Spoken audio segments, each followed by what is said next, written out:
There was nothing special about the living room at 6 Alpine Street. Indeed, it was much like any other living room you'd find in Roxbury, Massachusetts in 1906. But what happened here changed higher education in America forever. 26-year-old Gleason Archer began hosting 6 students at his Roxbury apartment to study the law. They didn't belong to any of Boston's elite families.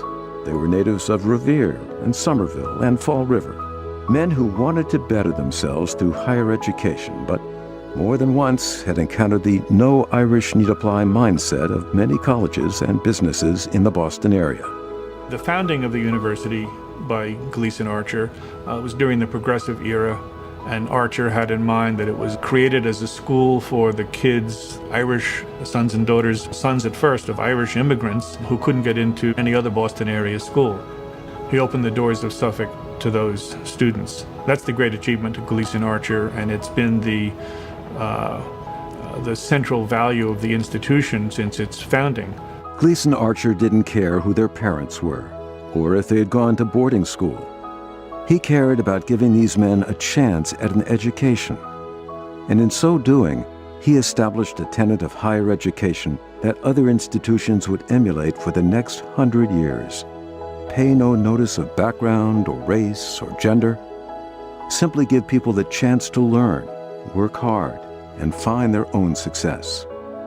The connection that I see goes back to the value of being a student-centered institution. We see ourselves as a place where we're educating the whole person, where we really care about, training independent thinkers. What we are is a place that celebrates all kinds of people and really cares about our students.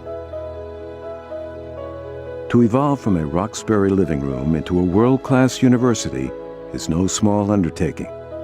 But Archer and his successors were committed to the task, and by the 1960s, the university was really starting to thrive. When I came, there was just the one building. They were building the Donahue when I went to Suffolk in 1964.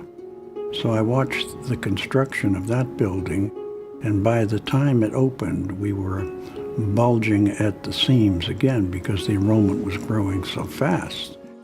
By the 1980s, the university was poised to move into its next phase, and it was David Sargent who helped make that possible. David Sargent is the essential link between Gleason Archer and setting the stage for our growth, both regionally and nationally.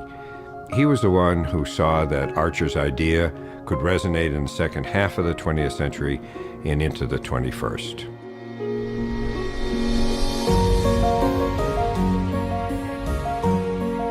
The university had to go through the process of reinventing itself in many ways, coming up with a different student body, reaching out to the international community, having the undergraduate program grow to where it is today. He's actually, this is the legacy of Dave Sargent. Under David Sargent, Suffolk grew from a commuter school to an institution with residence halls, multiple campuses, and a larger, more diverse student body. The changes have been enormous. Probably the single most significant shift has been the addition of the residence halls. That really demanded almost a culture shift in the institution as we came to grips with the fact that we now had a population on our campus 24/7 that we had to provide services to and programs and activities for.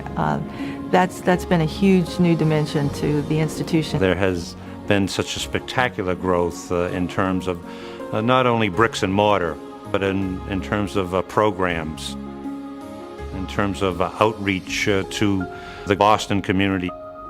And now our reputation extends beyond the borders, not only of the United States, but internationally as well. We continue to build new facilities and fulfill the many needs of a busy student population.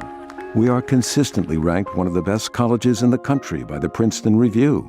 And from those first 6 students, the student population has grown to nearly 10,000 men and women from 43 states and more than 100 countries around the world.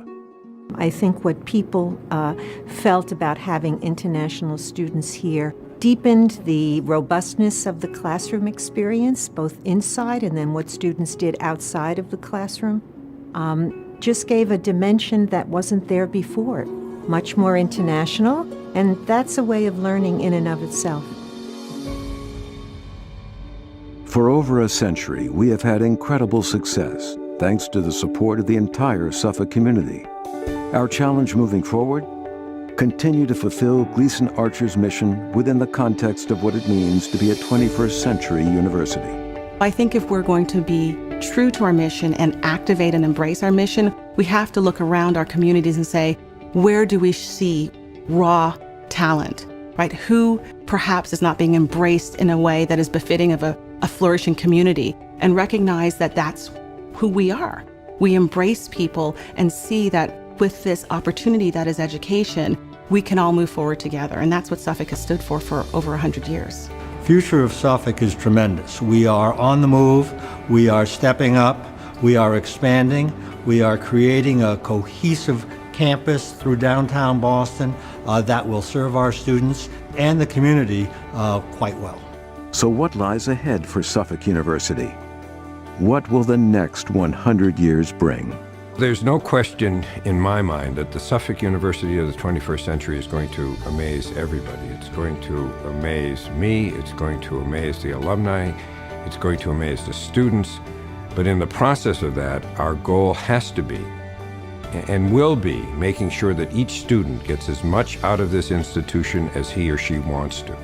And I think that the dedication of everybody here is going to make that really happen. This is an exciting time in the history of Suffolk University. The faculty, the students, and the alumni are all engaged and ready to participate in what lies ahead.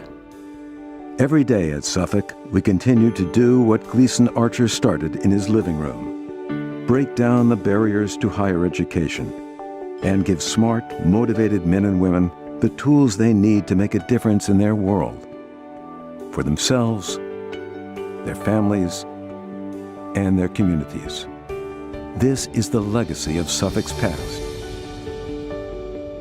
and the promise of its future.